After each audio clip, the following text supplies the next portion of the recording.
God, that just made me jump. Welcome to everyone to Hardcore Wrestling Radio's Raw Reaction. I am your hardcore host, and I got the hardcore crew with me. First, he's the son of a bitch, Andy. Andy, what's up? Hello, everybody. And then over at youtube.com/Lance Moss TV, he's the incomparable Lance Moss. Lance, what's shaking? How you doing? Let's talk about that real quick because uh, Enzo came out to pretty much help out Sasha Banks when Chris Jericho came down to back up Charlotte. And Enzo, for the longest time, I always gave him a little bit of disrespect, but to see him on his own and do the promos, Andy, he's starting to rub off on me. I don't know what you think. Um, I can every time I see him, I just see that douchebag from TNA. Wow. Lance, what's your thoughts on Enzo? I know you kind of like the Enzo cast to begin with. Yeah, Enzo. I hate to say it, besides Paul Heyman, he's one of the best damn mics guys the WWE has today. Absolutely. I mean, I didn't care for the gimmick, but I have to admit, he had that charisma, he had the energy, and he had the mic skills. The gimmick, like I said, when he's kind of on his own, he's not so bad. Anyways, let's get back on to, let's move on. Um, guys, since they did this brand split, they have these two new logos. Now, Andy, Oh God! yeah, the SmackDown logo I don't mind so much. Andy, I think it's pretty flashy, but the new Raw logo is terrible. I just think it was designed by a 2-year-old. I think they've had a competition and we've missed it somewhere where it's design a WWE logo and get free network for life. Lance, I know how you feel about the new Raw logo. Yeah, I even messaged you on Facebook earlier. Hell, this damn thing looks like a high school kid did it or something. I mean, hell, I suck at graphics. I could probably do a better job. Yeah, it was just it's rough looking. Well, you know what? Let's get on to one of the bigger spots of the night, which was the last spot, the segment where Paul Heyman comes out and eventually does his usual Brock Lesnar promotion, and he comes out. So he keeps on saying that Randy Orton, all he has is the RKO, and it pretty much trash talks him, saying that Orton can't hit uh, Brock with an RKO. And then, of course, Andy, moments later, we see an RKO out of nowhere. You called it. I didn't think it was going to happen. I thought he was going to show up, but I didn't think he was going to attack Brock Lesnar. I was quite surprised. Got him, took him from behind. That sounds good. And then ran up the steps, Roman Reigns style. You know, uh, Lance, your thoughts on this segment? Well, it was good, and when he hit the RKO, I was like, "Yep, Bert called that shit." And Well, I still say, honestly, Brock looks a little smaller than he used to. yeah, That's me. I think he actually gained a little bit. Cut some weight for his UFC fight. Obviously, we all know the controversy behind that. Um, Andy, I want to kind of like push this a little bit. We're looking towards SummerSlam in a few weeks. Now, Randy Orton just came back, and Brock Lesnar came back. So it really bears a question on who do you think could possibly win this? I think Randy will win, and then the next pay-per-view, he'll have it taken back off him again. Hmm. Uh, Lance, again, Brock and Orton has a long history. They all pretty much all came up with John Cena from OVW, and uh, now again we're looking to SummerSlam, early pick. How do you see this coming out? Well, I'm going with the Beast incarnate. Well, I don't know why. Just this early, I'm going with Brock. and again, I'm gonna make my early pick, and I guess it's Randy Orton because right now the new hashtag that's really selling is Viperville, and Orton's always says it's gonna take one RKO to take him out. So who knows? There were rumors that because Orton kind of gave a couple of pot shots to Brock regarding his UFC, controversy for the not passing a drug test after the match. Everybody suspected that Brock was going to come out and trash Randy Orton for his two violations, and I'm not sure Indy thought would be necessary. No, I think another thing, they dropped a subtle hint. Randy dropped a subtle hint last week when he said, "Remember, I am the legend killer," and he hasn't used that slogan for quite some time. So that's a good excuse to beat Brock Lesnar. Yeah, absolutely. Well, let's move on.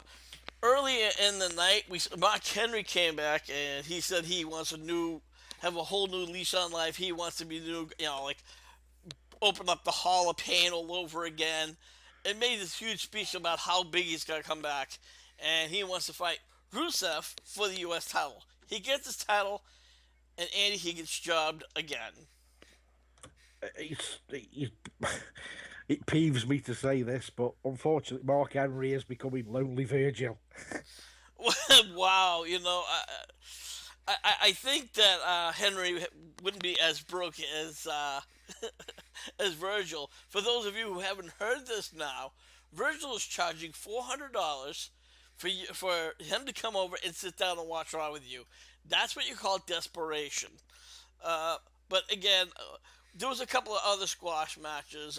Nia Jax squashed some no-namer, and then they had Braun Strowman. He squashed another jobber. Andy, I'm gonna be honest with you. I'm impressed with Nia Jax. She's not a bad-looking woman.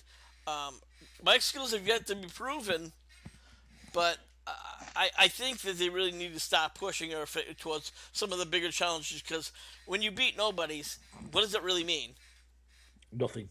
Nothing at all. I mean, it's all right saying that she's like the Brock Lesnar of the female kind, but who is she going to fight? Because if they can give her this undefeated streak before she starts fighting anybody that's any good, that means if she loses against Charlotte, she's going to look a complete idiot.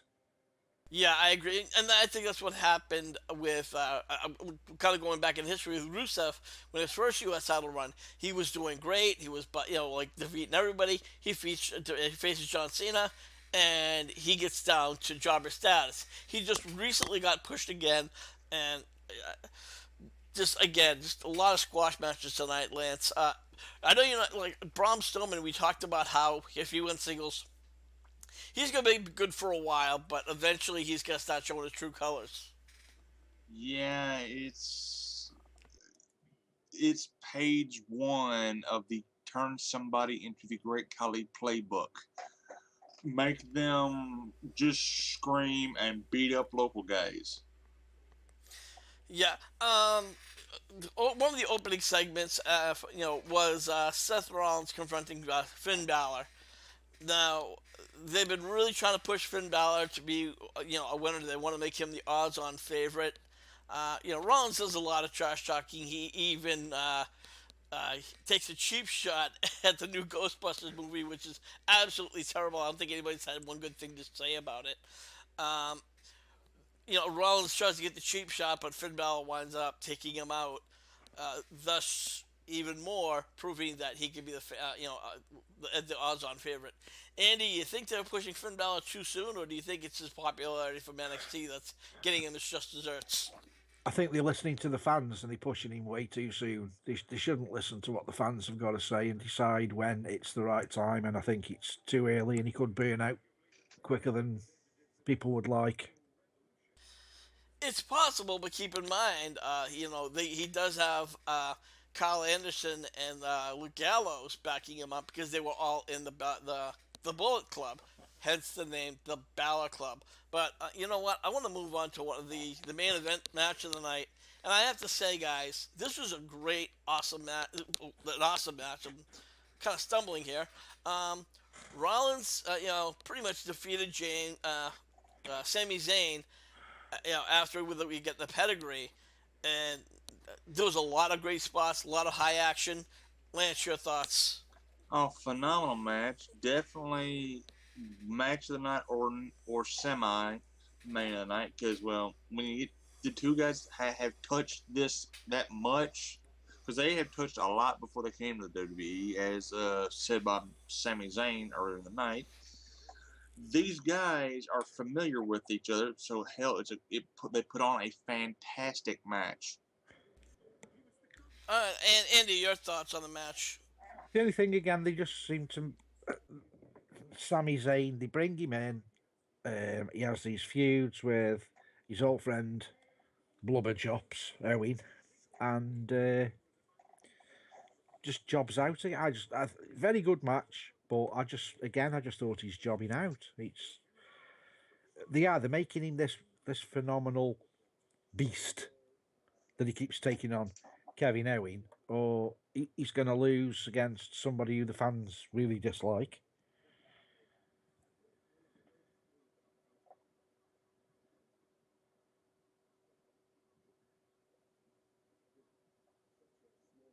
Hello. Interesting. As I had my mic muted, folks, sorry about that. Overall, Raw was decent, but there were a lot of bland spots. A couple of squash matches that really, weren't needed. And then you got Sasha Banks, very sexy, great wrestler, but her mic skills needs work. If I had to give it from 1 to 10, I'll give it a 7.5. Andy, over to you. If I had to give it one, if I had to give it anything out of 10, I'd give it 1 definitely. But no, I'd give it 5 out of 10. How graceful of you! How grateful of you, Lance. Over to you. Well, started out good, ended well. Had a little what the hell ever R-Truth was on in the middle, but yeah, I gotta go with a like you said, 7.5. It was really good, decent show. Yeah, absolutely. Do you think it was ironic though that the New Day, on their sketch, they had a banana and 2 oranges, and one of them ended up going out with a ball injury? Well, again, New Day has always done some questionable stuff. They've kind of had those very under the table innuendos, so the kids think they're being sexy, but the adults are like, oh my god, like the bootios. Basically, what that means, if you take booty, which means assholes, then they bring in the fucking horn. The dildo, dickhead. That is definitely, without any shadow of a doubt, a penis on your head. Yeah.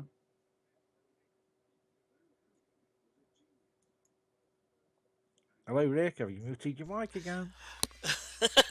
I'm fucking up all over the place, but hey, you know what? This is Hardcore Wrestling Radio, and we're gonna wrap things up. I want to thank Andy and Lance Moss for showing up.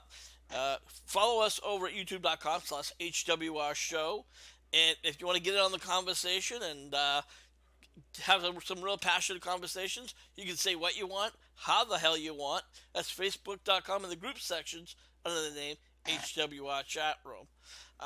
Andy, what do you got going on? Where can people find you? Yes, you can find me at www.stokehaunted.com, and I don't think our next investigation's until 2 weeks' time. I think that's the next one we've got coming up, which is going to be at a courthouse in a town called Hanley, which is about 5 miles from where I live, so I haven't got travel far. Oh, that's a plus. Less travel, the better. Lance, you're over at youtube.com/LanceMossTV. You do a weekly hangout or on Wednesday nights, but what else have you got going on over at Lance Moss TV? Right now I got a RL Burnside challenge, which anybody that can play guitar, put a video in there, let me see it. You'll get up on the playlist. I got a guitar build that comes out every Friday. And yeah, the Redneck Gourmet Cooking series will be coming back in September, I believe. And yeah, that's about all I got going on right now. All right, and with that, for the Hardcore Crew, I am your Hardcore host, Rick Head, saying, we'll see you when we see you.